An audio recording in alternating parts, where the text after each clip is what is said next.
right here is very, very, very interesting. So we might take a little deep dive into him.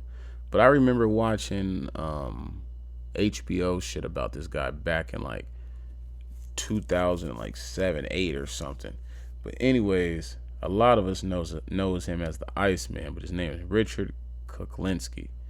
And this guy was serious. He was a hitman for the Gambino crime family. Like this dude was a real life hitter. Like I'm talking, man. Yeah, he got busy. He really did. But anyways,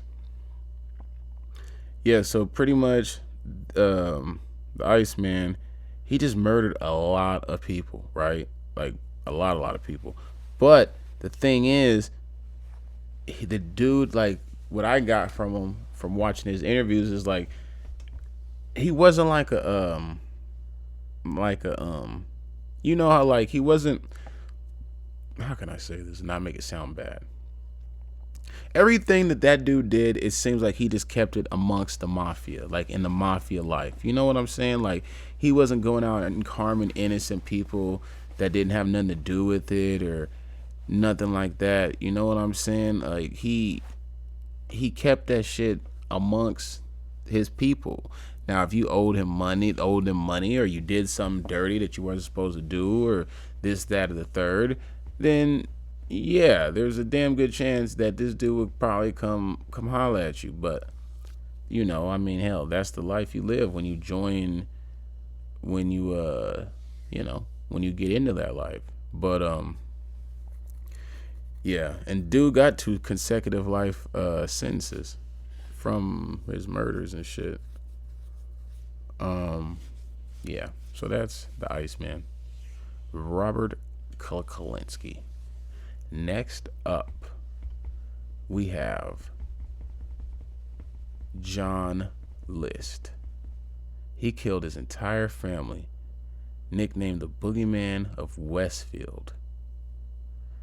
And the dude, he looks kind of like, I don't know, like a cartoon character or some shit. But anyways, he got sentenced to life in prison, and he died in 2008. He's gone. He's through. It's over for him. Next up, we have Robert O. Marshall. He was originally sentenced to death for hiring a hitman from Louisiana to kill his wife, but his sentence was commuted to life in prison. Well, let me tell you, he got lucky. He really, really did got lucky. Next up we have Joseph Vincent Moriarty. He was a racketeer, like on some like mafia shit, the Irish mob to be exact. So he was just pretty much just like a numbers runner. You know what I mean? Ain't too much on this dude. Dude was born back in 19. He's from like the early 1900s, but yeah, he was pretty much just a numbers runner from the mafia, and yeah, nothing too crazy about this guy. But he was getting to the chicken, I tell you that much, because in his trunk they found 2.6 million in cash, which is equivalent to 23 million in today's times. So, dude was one hell of a hustler. Apparently he was. Fred Nulander.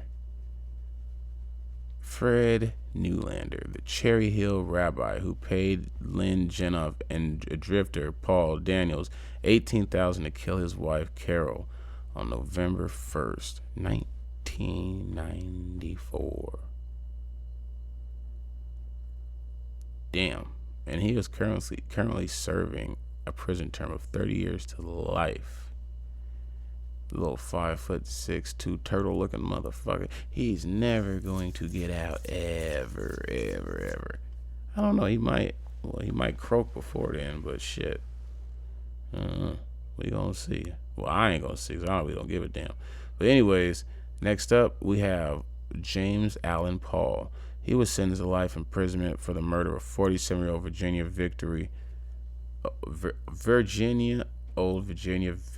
Vickery, Additional believed to have murdered 2 others in Vermont and connected, for which he was not brought to trial. And then after that, we have Ahmad Khan Rahimi. He was the suspect of the 2016 New Jersey bombings. Yeah, he's definitely not getting out. He is smoked. Life without parole. And he's actually at ADX Florence. I just did an interview, not an interview, but a video on them. Y'all should go check that out. Next up, we have Edgar Smith. He's a convicted murderer. And he was sentenced to death for his 1957 killing of a 15-year-old. On death row, he began corresponding with conservative commentary. Look, the Buckley name, William Buckley. What I tell you about someone named Buckley, and gradually persuaded Buckley that he was innocent. Oh, okay, so this is the dude that I just mentioned in another interview.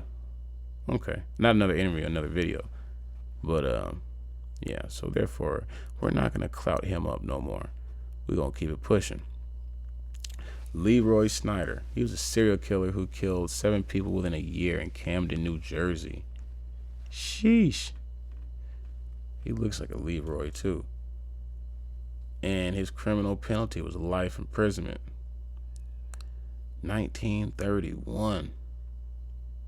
Damn, he was old. He's dead though. If he was alive right now, he'd be like, shit, 98 or something.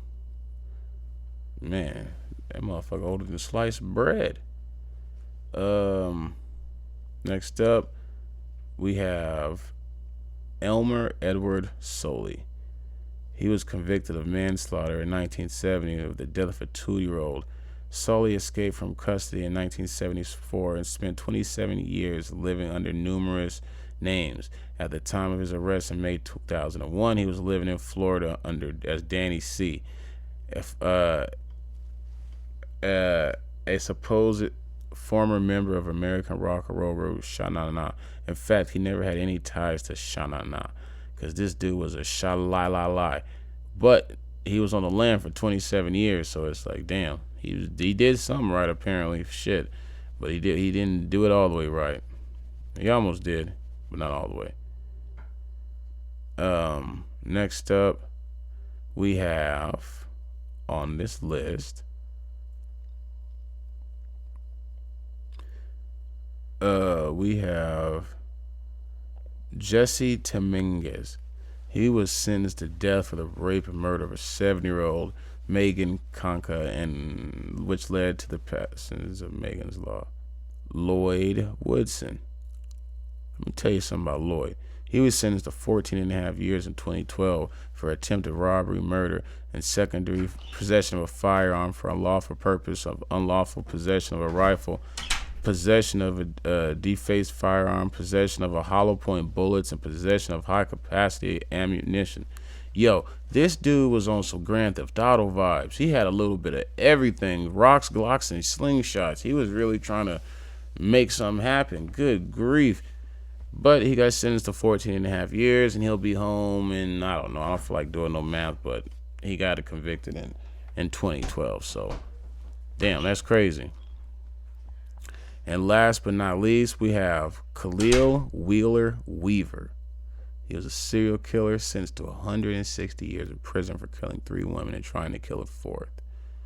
Let me tell y'all a little something about Khalil. He's an Orange, New Jersey resident. Wheeler, he lured his victims using dating apps and murdered 3 women, attempted to kill a 4th between August 2016 of November and October. One of the victim's friends created a fake account and lured Wheeler to a meeting before notifying police. After a jury found him guilty in 2019, he was convicted of 3 counts of murder and a whole bunch of other shit. And he was sentenced to 160 years in prison. He'll be eligible for parole in 140 years. Wheeler maintained his innocence, claiming he was framed. In March 2022, Wheeler was charged with the October 2016 murder of a 15-year-old. Her remains were found in a house in Orange on May 9, 2019. And and then someone else's remains were unidentified for more than 2 years. Yo, let me tell y'all something. What y'all need to do right now is grab that lighter, cause we smoking on that what's this motherfucker's name? Khalil Wheeler pack. Yeah, they smoked his ass. He is eligible for parole in 140 years, people. That means it's 2022. So 2162. 2162 is when this man is able to get out. Let me know comments if y'all think he gonna live that long. I appreciate y'all for watching. Drop some comments, give me that feedback, and stay tuned for the next one.